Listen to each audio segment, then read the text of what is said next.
بسم اللہ الرحمن الرحیم۔ بھیک مانگنا، لوگوں کے سامنے ہاتھ پھیلانا غیرت و حمیت کے خلاف ہے۔ اس سے خودداری ختم ہو جاتی ہے، شرم و حیا جاتی رہتی ہے، انسان کاہل اور کامچور ہو جاتا ہے، سب کی نگاہوں میں ذلیل و خوار ہو جاتا ہے۔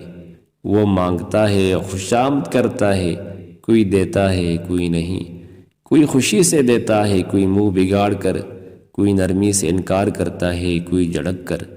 مانگنے والے کو سب سہنا ہے، کیونکہ اس کا ہاتھ مانگنے والے کا ہاتھ ہے۔ مانگنے والے کا ہاتھ نیچے ہوتا ہے، نیچا بن کر رہنا ہے۔ دینے والے کا ہاتھ اوپر ہوتا ہے، اوپر والا اونچا مانا جاتا ہے۔ رسول اللہ صلی اللہ علیہ وسلم ارشاد فرماتے ہیں، الید العلیٰ خیر من الید السفلیٰ، اوپر کا ہاتھ نچلے ہاتھ سے بہتر ہے۔ والید العلیٰ ہی المنفقۃ والسفلیٰ ہی السائلۃ، اوپر کا ہاتھ خرچ کرنے والا ہے اور نچلا ہاتھ مانگنے والا ہے۔ بہت سے لوگ مانگنے کا پیشہ اختیار کر لیتے ہیں، گھر بھرا ہوتا ہے، کسی چیز کی ضرورت نہیں ہوتی، اللہ کا دیا ہوا سب کچھ ہوتا ہے، مگر عادت پڑ گئی ہے۔ مانگیں گے ضرور، شرم و حیا کو طاق پر رکھ کر، عزت نفس کو بیچ کر، ڈانٹ پٹکار سن کر، جھڑکیاں برداشت کر کے مانگے جائیں گے، ہاتھ پلائے جائیں گے، جسم تندرست و توانا ہوگا، ہاتھ پاؤں میں کمانے کی طاقت ہوگی، مگر بھیک مانگنا بند نہ ہوگا۔ جھوٹے سچے بہانے کر کے، روپ بدل کر، خود کو بیمار ظاہر کر کے، مختلف حلیوں و تدبیروں سے بھیک مانگنے کا سلسلہ جاری رہے گا۔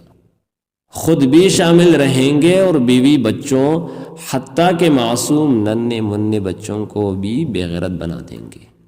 ارشاد نبوی ہے، من سأل الناس اموالہم تکثرا فإنما يسأل جمرا، جس نے لوگوں سے ان کا مال زیادہ جمع کرنے کی نیت سے مانگا، وہ آگ کے انگارے مانگ رہا ہے۔ فَلْيَسْتَقِلَّ أَوْ يَسْتَكْثِرَ، بس کم مانگے یا زیادہ۔ حجۃ الوداع کے موقع پر دو شخص آپ صلی اللہ علیہ وسلم کی خدمت میں آئے۔ آپ صلی اللہ علیہ وسلم اس وقت صدقہ تقسیم کر رہے تھے۔ ان دونوں نے بھی مانگا۔ رسول اللہ صلی اللہ علیہ وسلم نے ایک نظر دونوں پر ڈالی، دیکھا کہ تندرست و توانا ہے، کمانے کے لائق ہیں۔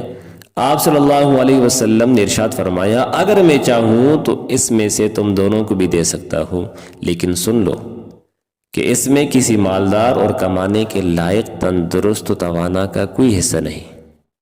پھر رسول اللہ صلی اللہ علیہ وسلم نے ارشاد فرمایا، سوال کرنا تین شخصوں کے سوا کسی کے لیے جائز نہیں۔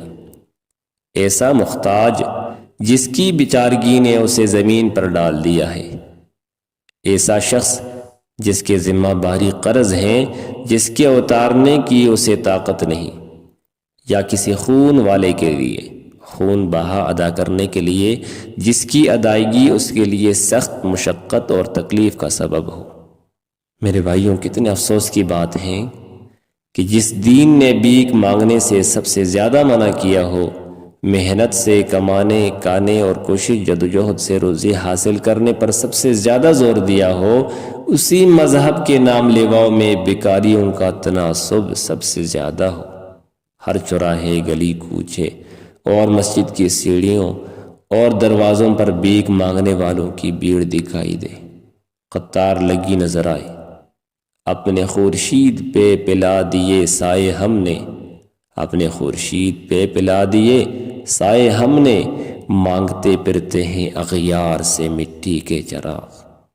ہمیں ایک نیا سماج بنانے کی ضرورت ہے، ایسا سماج جس میں بھیک مانگنے والے نہ ہو، محنت کر کے کمانے والے ہو، دوسروں کے آگے دست سوال دراز کرنے والے نہ ہو، کسب حلال کی روزی کمانے والے ہو، بیکاریوں کو اپنے پاؤں پر کھڑا ہونے کی ترغیب دی جائے، ان کی مدد کر کے انہیں روزی روٹی سے لگا دیا جائے۔ پیشہ ور فقیروں، برادری کے نام پر مانگنے والوں اور ایسے لوگوں کو بھیک ہرگز نہ دی جائے جو تندرست و توانا ہو، کمانے کانے کے لائق ہو، گھر بھرا ہو، کسی طرح کی محتاجگی نہ ہو، پھر بھی مانگتے پھرے۔ یہ لوگ اسلام کی پیشانی پر سیاہ داغ ہیں۔ اس داغ اور دبے کو صاف کرنا تمام مسلمانوں کی اہم ذمہ داری ہے۔